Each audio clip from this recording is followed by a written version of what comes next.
एक बार की बात है, एक लड़की थी जिसका नाम सारिका था। सारिका 15 साल की लड़की है जो छुट्टियों में अपने गांव दादा दादी के घर घूमने जाती है। सारिका जब अपने दादी के घर पहुंचती है तो उसके दादा दादी अपनी पोती से मिलकर बहुत खुश होते हैं। पर यह बात किसी को नहीं पता थी कि जल्दी ही इनकी इस खुशी पर ग्रहण लगने वाला है। सारिका का कुछ दिन तो उसके गांव में बहुत अच्छे से बीता। Best thriller horror story in Hindi. फिर एक दिन सारिका अपने सहेलियों के साथ गांव के बगीचे में खेल रही थी। सारिका खेलते खेलते आम के पेड़ को देखती है। उसके बाद वो अपने सहेलियों से कहती है, चलो ना आम तोड़ते हैं।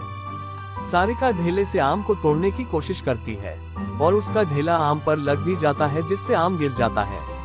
पर आम गिरते हुए थोड़ी दूर मिट्टी में दबे एक पोटली के पास चला जाता है। सारिका जब आम लेने वहां पहुंचती है तो उसे पोटली का थोड़ा हिस्सा उसे दिखाई देता है। वो सोचती है कि क्या है ये सोचकर वो पोटली बाहर निकल लेती है।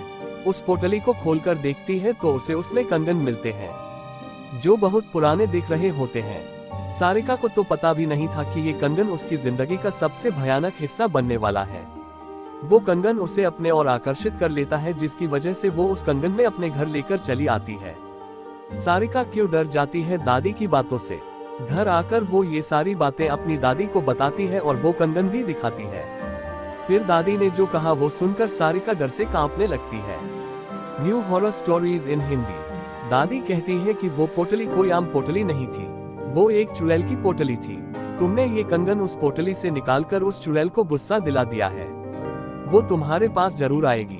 सारिका डरते हुए दादी से बोलती है, मैं समझी नहीं दादी, वो क्यों और कैसे आएगी। दादी ने बोला, ऐसी ही पोटली में भटकती हुई आत्माओं को कैद करके जमीन में गाड़ा जाता है और तुमने उस पोटली को जमीन से निकाला है और उसका कंगन भी तुम लेकर आ गई हो। तुम इस मनहूस कंगन के साथ उस चुड़ैल को भी अपने पीछे ले आई हो। ऐसी भटकती हुई गुस्सैल चुड़ैलें अपना बदला लेती हैं। वो चुड़ैल भी हमसे अपना बदला लेने जरूर आएगी। सारिका के साथ उस रात क्या हुआ। सारिका इस बात से डरती तो है पर उसे ज्यादा यकीन नहीं होता। वो जाकर अपने कमरे में सो जाती है। उसी रात को करीब 1 बजे उसके कमरे की लाइट जलने बुझने लगती है। सारिका की नींद खुलती है तो देखती है लाइट नहीं है। वो अपने बिस्तर के बगल रखे टेबल पर पानी पीने के लिए मुड़ती है। तभी वो देखती है कि टेबल के पीछे कोने में कोई औरत बैठी है जिसकी आंखें एकदम लाल हैं और एकटक उसे ही देखी जा रही हैं। सारिका चिल्लाते हुए अपने दादी के पास जाती है पर दादी के कमरे में दादी उसको नजर नहीं आती। वो बरामदे में जाती है तो दादी उसको जमीन पर गिरी मिलती है।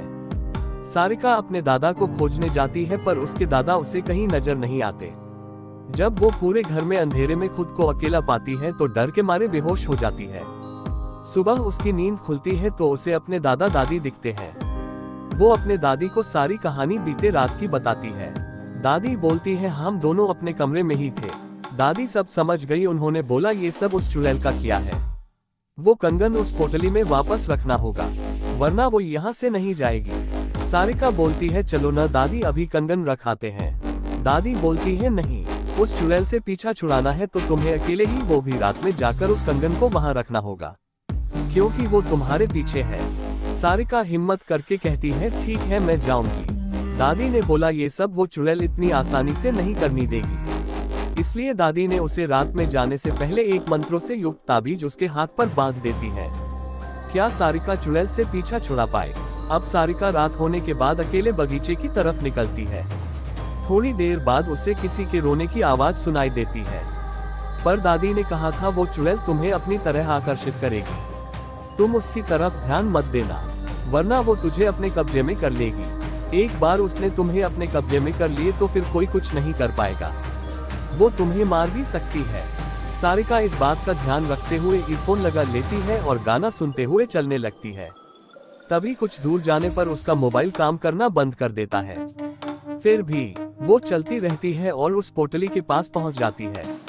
तभी उसे महसूस होता है कि पीछे कोई खड़ा है। पर दादी ने कहा था उसकी तरफ मत देखना, तो वो नहीं देखती है और डर की वजह से वो पसीने से लथपथ हो जाती है। फिर वो हिम्मत करते हुए उस पोटली को खोलकर उसमें कंगन रखती है और जमीन में गाड़ देती है और आंख बंद करके बहुत तेजी से वहां से भागती है। सीधे अपने घर आकर ही रुकती है। चुड़ैल से तो उसका पीछा छूट जाता है पर वो इतनी डर जाती है कि दूसरे दिन ही वापस शहर अपने मम्मी पापा के पास चली जाती है। सारिका की जिंदगी का वो खौफनाक हिस्सा जिससे वो आज भी सोचने पर डर जाती है।